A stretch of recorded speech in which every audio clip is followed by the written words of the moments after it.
जय हिंद दोस्तों, मैं भूपेंद्र कुमार अपने चैनल पर आपका स्वागत करता हूं। दोस्तों आइए आज हम पढ़ते हैं मौलिक अधिकारों की सीरीज में। अब दूसरा जो अनुच्छेद आता है वो आता है स्वतंत्रता का अधिकार। दोस्तों इसके पहले की सीरीज में हमने पढ़ा था कि समानता का अधिकार। समानता के अधिकार के अंतर्गत कुल 5 अनुच्छेद आते थे और उन पांचों अनुच्छेद की हमने कल व्याख्या की थी। दोस्तों आज उसके अगली कड़ी में हम पढ़ते हैं स्वतंत्रता का अधिकार। और इस स्वतंत्रता के अधिकार के अंतर्गत कुल 4 अनुच्छेद आते हैं, अनुच्छेद 19 से लेकर अनुच्छेद 22 तक। तो आइए दोस्तों बोर्ड की तरफ चलते हैं। लिखा है स्वतंत्रता का अधिकार, अनुच्छेद 19 से अनुच्छेद 22। इस अनुच्छेद ट्रिक और संबंधित तथ्य। दोस्तों ये अनुच्छेद 19 है, इसके अंतर्गत टोटल 6 अनुच्छेद आते हैं। अनुच्छेद 19 के अंतर्गत इसके सब सेक्शन में टोटल 6 अनुच्छेद हैं। उसके बाद अनुच्छेद 20, 21, 21 का और 22, इस तरीके से ये स्वतंत्रता के अधिकार के अंतर्गत जो अनुच्छेद हैं यहाँ पर उनका लिखित वर्णन है। अब अनुच्छेद 19A क्या कहता है? अनुच्छेद 19A, इसके ट्रिक लिखी मैंने, ए बोलना। मतलब ए की शुरुआत हम ए बोलना से कर रहे हैं। अगर किसी को बोलते हैं ए बोलना, ए जल्दी बोलना, तो इस तरीके से ए बोलना। ए से हो गया आपका ए अर्थात 19A, ठीक है। और बोलना से हो गया आपका बोलने की स्वतंत्रता, अर्थात संविधान के अंतर्गत अनुच्छेद 19A ये कहता है कि प्रत्येक नागरिक को बोलने की आजादी दी गई है। मीडिया में कहीं पे भी वो बोल सकता है, अपनी बात को रख सकता है।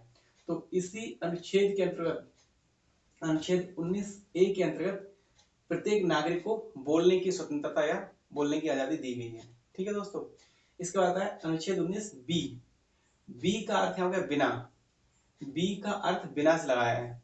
अगर वहां एग्जाम में लिखा आएगा ना अनुच्छेद 19B क्या कहता है, तो बी का आप दोस्तों अर्थ समझ लेना कि बी का अर्थ बिना हमने याद किया है, ठीक है। तो बिना का मतलब क्या हो जाएगा? बिना हथियार के कहीं भी एकत्र होने और सभा करने की स्वतंत्रता, ठीक है। बिना हथियार के कहीं भी एकत्र होने और सभा करने की स्वतंत्रता, ठीक है। ये अनुच्छेद 19B के अंतर्गत कहा गया है। उसके बाद अनुच्छेद 19C। सी का मतलब यहाँ होगा संघ। हालांकि सी का मतलब यहाँ संघ होता नहीं है, बट सी का तात्पर्य हमने संघ ले लिया है। और संघ का मतलब यहाँ हो गया संघ बनाने की स्वतंत्रता। अगर एग्जाम में अनुच्छेद 19 अगर सी लिखा होगा तो सी से आप समझ लेना कि सी से संघ है। सी से हमने संघ पढ़ा है कहीं, तो संघ मतलब होगा संघ बनाने की स्वतंत्रता। कोई भी संघ बनाने की व्यक्ति की आजादी है, ठीक है।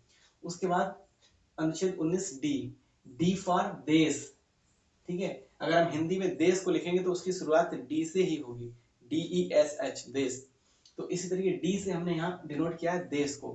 और देश का मतलब क्या लिखा है कि देश में कहीं भी आने जाने की स्वतंत्रता, अर्थात अनुच्छेद 19D के अंतर्गत भारत का कोई भी नागरिक देश के किसी भी राज्य में कहीं भी निर्बाध जा सकता है, आ सकता है, जा सकता है, घूम फिर सकता है, ठीक है।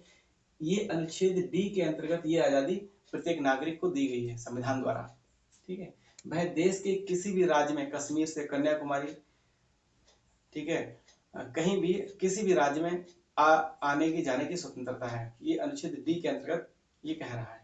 उसके बाद है ई, अनुच्छेद 19E। ई फॉर इस्टेब्लिशमेंट या ई फॉर इस्टेब्लिश। इस्टेब्लिश का मतलब यहाँ पे कि देश में कहीं भी इस्टेब्लिश होने की स्वतंत्रता है, अर्थात देश में कहीं भी बस जाने की स्वतंत्रता, ठीक है। आप नॉर्थ ईस्ट के हैं, आप यूपी में आके रह सकते हैं, ठीक है, आपने घर बना लिया। आप कन्याकुमारी के हैं, तमिलनाडु के हैं, आप जाके दिल्ली में रह सकते हैं। मतलब कहीं भी आप रहने की, बसने की, बस जाने की स्वतंत्रता, ये हमें अनुच्छेद 19E कहता है। अनुच्छेद 19E के अंतर्गत देश में कहीं भी बस जाने की स्वतंत्रता या देश में कहीं भी स्टैब्लिश होने की स्वतंत्रता ये दी गई अनुच्छेद 19E के तहत। उसके बाद आता है अनुच्छेद 19G। यहाँ जी फॉर जीविका। जीविका मतलब जीवन यापन करने के लिए, जीवन यापन करना, व्यापार करना, ठीक है। तो जी फॉर यहाँ हो गया जीविका, अर्थात जीविका चलाने या व्यापार करने की स्वतंत्रता। मतलब देश के किसी भी राज्य में आप व्यापार करने के लिए स्वतंत्र हैं, कहीं से कहीं भी आप अपना रोजगार के लिए जा सकते हैं, कमाने के लिए, कमाने खाने के लिए स्वतंत्रता है। तो देश में मतलब अनुच्छेद 19G के तहत जी फॉर जीविका, अर्थात देश में किसी भी स्थान पर या किसी भी राज्य में जीविका चलाने या व्यापार करने की स्वतंत्रता। ये अनुच्छेद 19 जी के अंतर्गत प्रदान की गई है दोस्तों। इस प्रकार अनुच्छेद 19 के टोटल ये 6 सब सेक्शन हैं, ठीक है, A B C D E and G. A से ए बोलना, ए आपका अनुच्छेद 19 ए हो गया। बोलना मतलब बोलने की स्वतंत्रता। बी बिना, बी का मतलब बिना, और बिना मतलब बिना हथियार के कहीं भी सभा करने की स्वतंत्रता और एकत्र होने की स्वतंत्रता, आजादी दी गई। सी, सी फॉर संघ, संघ बनाने की स्वतंत्रता। डी, डी फॉर देश हो गया यहाँ पर, तो देश में कहीं भी आने जाने की स्वतंत्रता, ये अनुच्छेद 19 डी कहता है।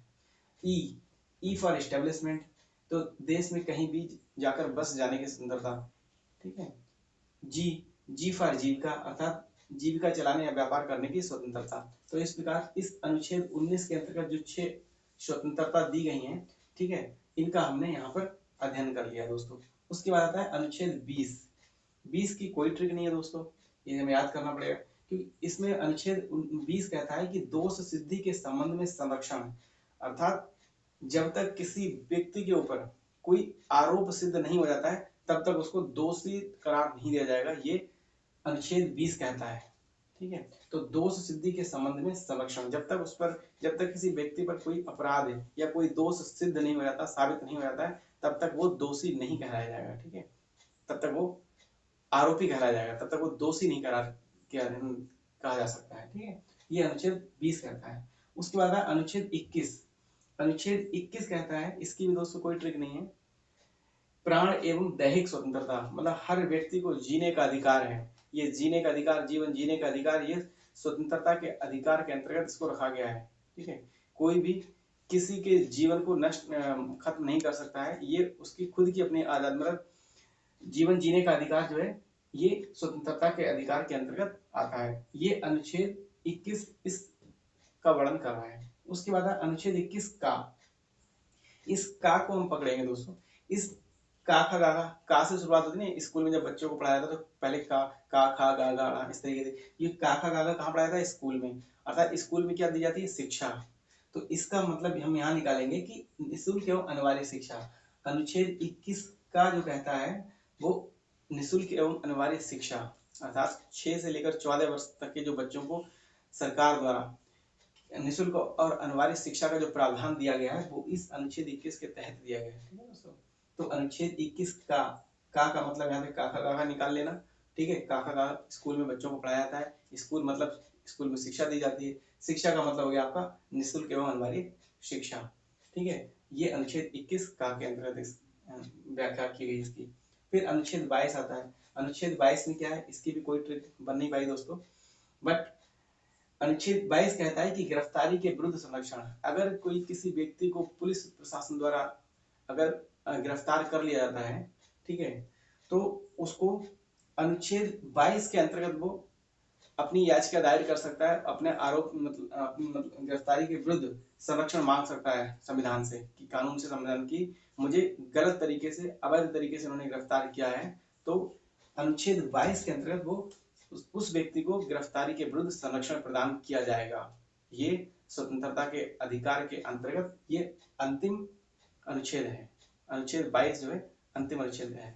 इस प्रकार दोस्तों ये बहुत आसान है, एक बार फिर से रिवाइज कर लेते हैं।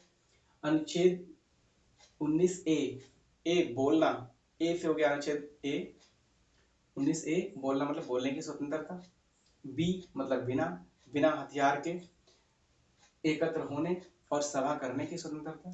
सी, सी से संघ बनाने की स्वतंत्रता। डी, डी से हो गया देश, देश में कहीं भी आने जाने की स्वतंत्रता। ई, ई से हो गया एस्टेब्लिश, अर्थात देश में कहीं भी जाकर बस जाने की स्वतंत्रता या रहने की स्वतंत्रता। जी, जी से हो गया जीविका, अर्थात जीविका चलाने या व्यापार करने की स्वतंत्रता, ठीक है। उसके बाद आता है अनुच्छेद 20।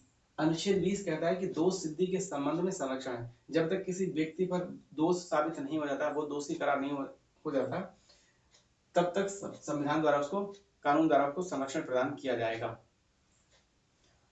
अनुच्छेद 21, अनुच्छेद 21 कहता है कि प्राण एवं दैहिक स्वतंत्रता, अर्थात जीवन जीने का अधिकार, जीने का अधिकार, जीवन जीने का अधिकार जो है अनुच्छेद 21 के अंतर्गत आता है। अनुच्छेद 21 ए या अनुच्छेद 21 का, ठीक है, कहीं अनुच्छेद 21 ए भी लिखा होगा, अगर एग्जाम में, तो आप उसका यही मतलब निकालना है कि यहाँ पर वो निःशुल्क एवं अनिवार्य शिक्षा को के बारे में कहना चाह रहा है। ठीक है, तो अनुच्छेद 21 का, तो का मतलब हो काका काका जो है स्कूल में पढ़ाया जाता है, स्कूल में मतलब बच्चों को शिक्षा दी जाती है, अर्थात शिक्षा निःशुल्क एवं अनिवार्य शिक्षा जो है वो अनुच्छेद 21 के अंतर्गत आती है, और इसके अंतर्गत 6 से लेकर 14 वर्ष के बच्चों को सरकार द्वारा निःशुल्क और अनिवार्य शिक्षा का प्रावधान दिया गया है। ठीक है, उसके बाद है अनुच्छेद 22। अनुच्छेद 22 के अंतर्गत गिरफ्तारी के विरुद्ध संरक्षण। किसी व्यक्ति को अगर अवैध रूप से गिरफ्तार कर लिया है तो वो अनुच्छेद 22 के तहत याचिका दायर करके संविधान द्वारा अपना संरक्षण या गिरफ्तारी के विरुद्ध संरक्षण मांग सकता है। ठीक है, तो इस तरीके से स्वतंत्रता के अधिकार के अंतर्गत ये टोटल 4 अनुच्छेद 19 से लेकर 22 तक आए हैं। इन सब का हमने क्रमबद्ध तरीके से अध्ययन किया है। आई होप दोस्तों आपको अच्छा लगा होगा, ट्रिक्स समझ में आई होंगी, बहुत इजी है, सिंपल है। ठीक है, और अगर आप एक दो बार पढ़ेंगे तो आपको आसानी से याद हो जाएंगे दोस्तों। थैंक यू दोस्तों, वीडियो देखने के लिए आपका बहुत धन्यवाद। मिलते हैं नेक्स्ट वीडियो में।